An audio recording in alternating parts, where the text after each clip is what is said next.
Hi everyone, welcome to my channel.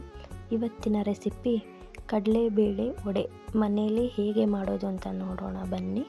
ಮೊದಲಿಗೆ mixie ಜಾರಿನಲ್ಲಿ 8-10 ಬೆಳ್ಳುಳ್ಳಿ, 4-5 ಹಸಿಶುಂಠಿ, 5-6 ಹಸಿಮೆಣಸಿನಕಾಯಿ, 1 ಸ್ಪೂನ್ ಜೀರಿಗೆ ಅದನ್ನು ರುಬ್ಬಿಕೊಂಡು ಸೈಡಲ್ಲಿ ತಗೊಂಡು, ಅದಾದ ನಂತರ ಕಡಲೆಬೇಳೆ 2 ಬಟ್ಟಲು ಕಡಲೆಬೇಳೆ ತೊಗೊಂಡಿದ್ದೀನಿ.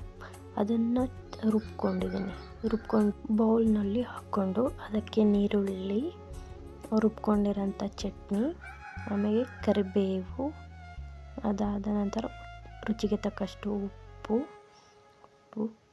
ಆಮೇಲೆ ಸಬ್ಬಸಿಗೆ ಸೊಪ್ಪು ಅದನ್ನೆಲ್ಲ ಚೆನ್ನಾಗಿ ಮಿಕ್ಸ್ ಮಾಡಿಕೊಂಡು ಕೈಯಲ್ಲಿ ರೌಂಡ್ ಶೇಪ್ ನಾನು ಹೇಗೆ ತೋರಿಸ್ತಿದ್ದೀನಿ ನೋಡಿರಿ, ಆ ಥರ ರೌಂಡಕ್ಕೆ ಮಾಡಿಕೊಂಡು ಅದನ್ನು ಎಣ್ಣೆಯಲ್ಲಿ ಈ ಥರ ಬಿಡಬೇಕು.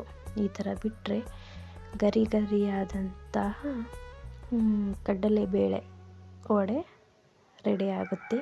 ಇದೇ ಥರ ಫುಲ್ಲು ಎಲ್ಲವನ್ನು ಇದೇ ಥರ ಬಿಡ್ಕೊತ ಬರಬೇಕು.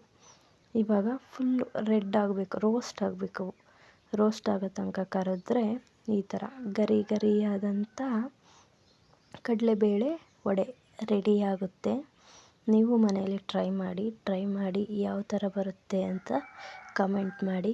ಕಮೆಂಟ್ ಮಾಡೋಕ್ಕಿಂತ ಮುಂಚೆ ನನ್ನ ಚಾನಲ್ನ ಸಬ್ಸ್ಕ್ರೈಬ್ ಮಾಡೋದನ್ನ ಮರಿಬೇಡಿ. ಸಬ್ಸ್ಕ್ರೈಬ್ ಮಾಡಿ, ಶೇರ್ ಮಾಡಿ, ಲೈಕ್ ಮಾಡಿ, ಕಾಮೆಂಟ್ ಮಾಡಿ ಅಂತ ಹೇಳ್ತಾ ಥ್ಯಾಂಕ್ ಯು.